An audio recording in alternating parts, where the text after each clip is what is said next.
Hi everyone, it's Jill Cheyenne of Empire Charter Consultants. I hope you are all doing well and you're warm wherever you are. It's beautiful here in Florida today. Haven't spoken to you in a while. I received some questions. I had delayed taping, mostly because I'm exhausted. So we're going to do them today. Here we go. Wait, are they here? All right. If you were an authorizer, what are the first three things that you would do that would have an immediate positive effect on the charter school movement? Well, three things.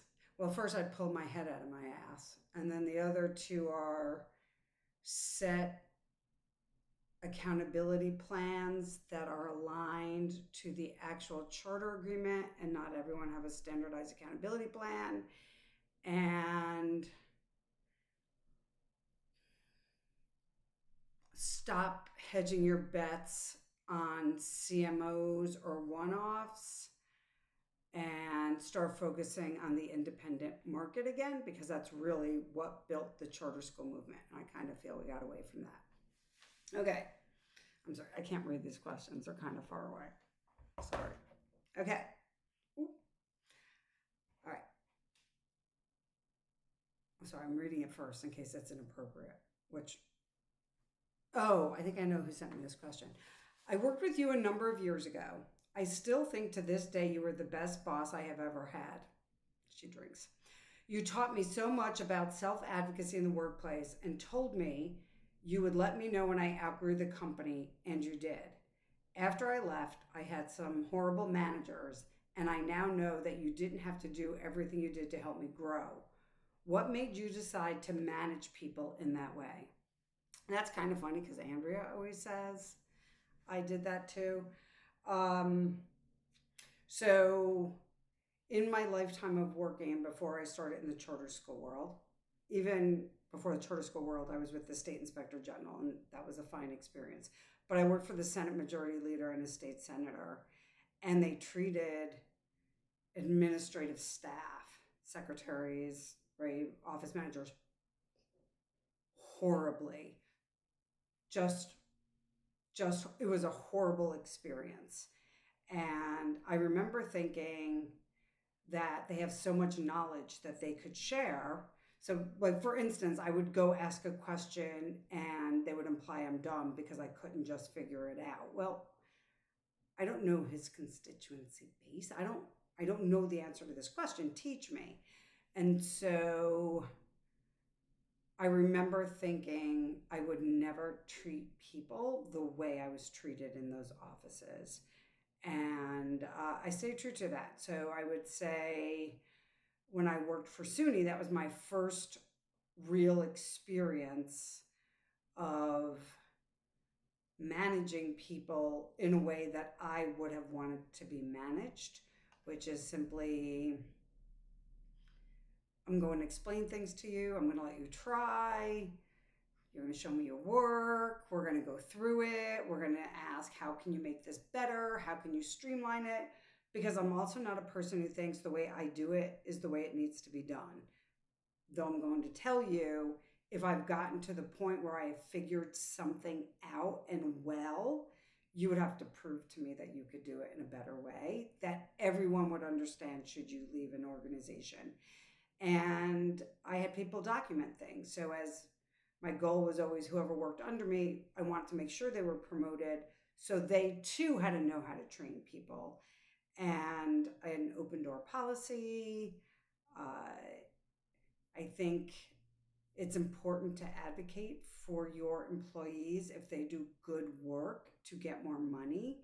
I definitely offered more than once to forego raises to ensure people who worked for me did get money.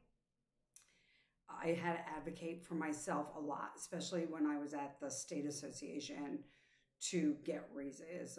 There was a time when I hadn't received a raise in 4 years and was doing a ton of work. And so I had to learn to advocate for myself. I want whoever works for me to know that I will advocate for them, and I want to teach them how to say what they need.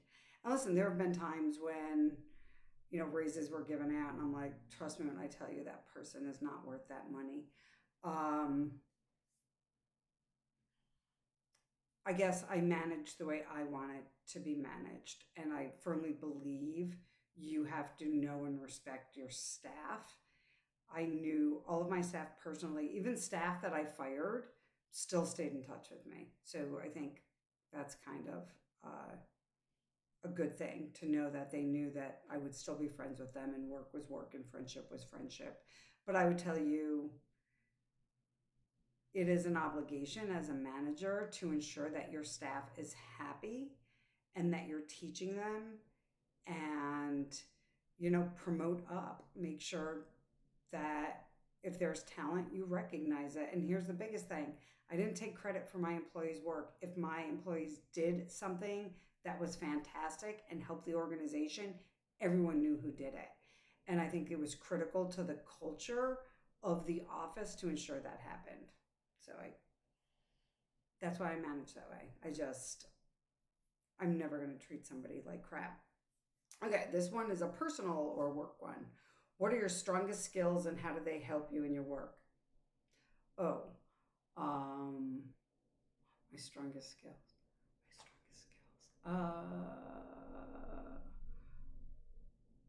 My power of observation is off the charts. It's just, I pay attention to literally everything and give it context immediately. And I can read a lot of stuff and just figure out what somebody is not saying. So observation is definitely one, and that's how it's helped me in my work. And two, I'm a very strategic thinker in this way. Let's say I know you're going to do some type of crap, and I know it because I can feel it coming. Why? Because I'm observant. And you make your first move. The minute someone makes their first move, I have already mapped out whatever direction they may go in, and I'm sitting at the finish line with a grapefruit and vodka, waiting for you to step on the first landmine. And they always do. And it's like charter school stratego. I have a unique skill of being able to map out where someone's going to make their next move all the time. I know what's coming next. And because I'm thinking 3, 4, 5 steps ahead, answering every question, even if it doesn't come up, we understand where you're going. And I'm going to place as many landmines in front of you to head you off from doing something that doesn't benefit others. And then my sense of humor. I have a ridiculous sense of humor, and it's also my coping mechanism. So those are my strongest skills. All right. Wait, am I reading this one wrong? Say something positive about both authorizers. Say something positive about both authorizers. Say something positive about both authorizers.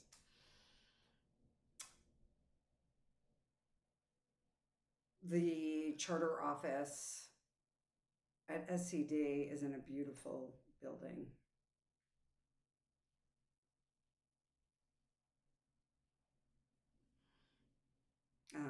SUNY. Say something positive about authorizers. Oh, you know what? You know what SAD does well? They give out more independent charters in a better way. It's a more, well, when they give out charters, I should say. So it'll be interesting to see what happens in this next round. Something positive about both authorizers. And I would say for SUNY, Catherine is genuinely listening to feedback and wants feedback from schools. And I feel like it is the first time that anyone feels safe in saying, hey, they want feedback. Should we give it? And we say yes. And we feel like it will go somewhere if they give her all the power. So, um, yeah. All right. What do you miss about being in an office full time? Andrea and I just had this conversation. We miss our staff. We miss Office Olympics. I held the Office Olympics a lot when things were getting tense and people seemed off track and we weren't working together as a team. So Andrea had her advocacy team and I had the ops team and schools team. And when things didn't feel connected, and just so people know, Andrea and I shared an office, even though we didn't have to, so that advocacy and services, we were always on the same page. And though we had different team members, it was expected they would work together. So, and then we had comms, right? We had Jess and Joe and Carisha. So when things got tough, and this was for the Albany office, when things got tough, I held Office Olympics.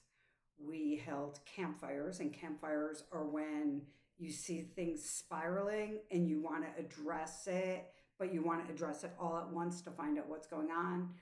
Andrea and I would yell out campfire, or somebody, it might not even be us, somebody else in the office might yell out campfire.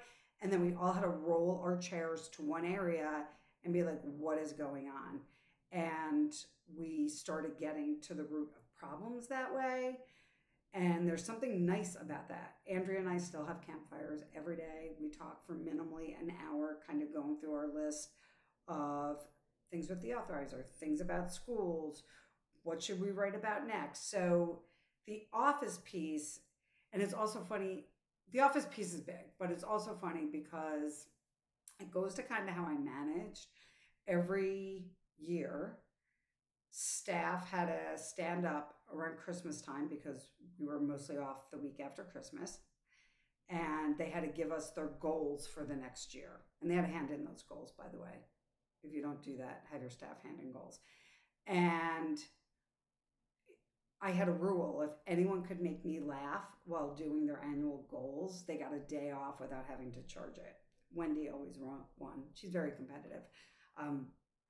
One day it was gorgeous out and everybody wanted to leave early. And I'm like, no one's leaving early. And then they just kept asking me. And I said, okay. I turned on Eye of the Tiger and I said, the person who can hop on one foot the longest during this song gets to leave. Wendy won again. She's very competitive. So I do miss the people. I miss that love you feel and that support you feel from people that you're teaching and you respect, and you know they're going to go on to do these amazing things, and you get to be part of that growing experience for them. It was beautiful. It was genuinely beautiful. That's what I miss about being in an office full time. I don't miss having a boss, and I don't miss always being the bad guy. Although technically I am still always the bad guy. Okay. You get an opportunity to say whatever you want to charter schools about what you think needs to happen in the movement. What do you say? I mean, I've been pretty vocal. I guess there's a few things to say. You should not fear retaliation from your authorizer when you push back. And there's this overwhelming sense of that you all think you're in it by yourselves rather than working cohesively. And actually, I said this to Andrea recently, which is, charter schools don't even stand up for other charter schools, right? We talk about charter schools being competition to districts, but charter schools are also competition to each other, but they really shouldn't be. You're all in this together. And unless everyone learns to advocate for everyone, nothing changes. As a matter of fact, it gets progressively worse.